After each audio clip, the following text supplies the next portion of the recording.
जय श्री राम सभी को।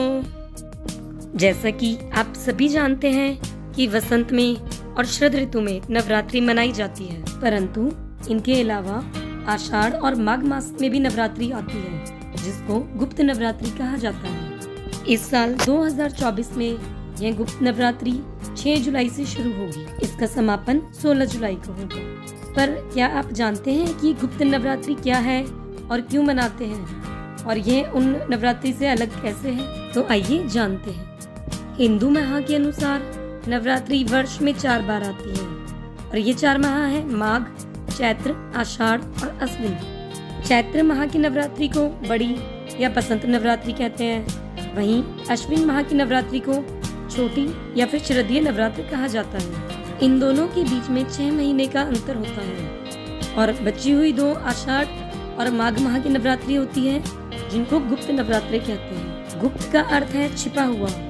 इसी प्रकार इस नवरात्रि में गुप्त विद्याओं की सिद्धि के लिए साधना की जाती है। गुप्त नवरात्रि में तंत्र साधनाओं का महत्व होता है, और तंत्र साधना को गुप्त रूप से ही किया जाता है। इसमें विशेष कामनाओं की सिद्धि की जाती है, इसीलिए इन्हें गुप्त नवरात्रि कहते हैं। वसंत और शरद नवरात्रि गृहस्थ और सामान्य जनों के लिए है, परंतु गुप्त नवरात्रि संतों और साधकों के लिए है। यह साधना की नवरात्रि है, ना कि उत्सव की, इसलिए इसमें गुप्त तरीके से पूजा और साधना की जाती है। नवरात्रि में विशेष कामनाओं के हेतु तंत्र और मंत्र की सिद्धि की जाती है। अघोरी और तांत्रिक लोग गुप्त नवरात्रि में महाविद्याओं को सिद्ध करने के लिए उपासना करते हैं। यह नवरात्रि मोक्ष की कामना से भी की जाती है। वसंत या शरद नवरात्रि में प्रत्यक्ष रूप से पूजा की जाती है, जबकि गुप्त नवरात्रि में गुप्त रूप से।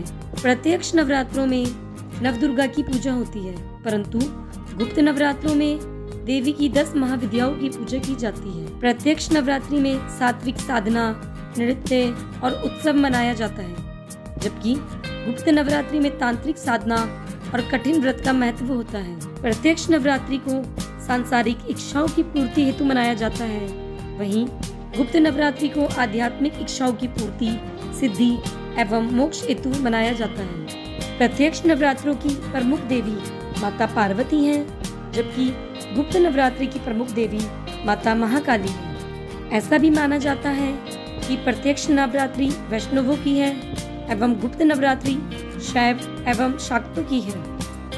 आशा है आपको मेरे द्वारा दी गई जानकारी पसंद आई होगी। धन्यवाद।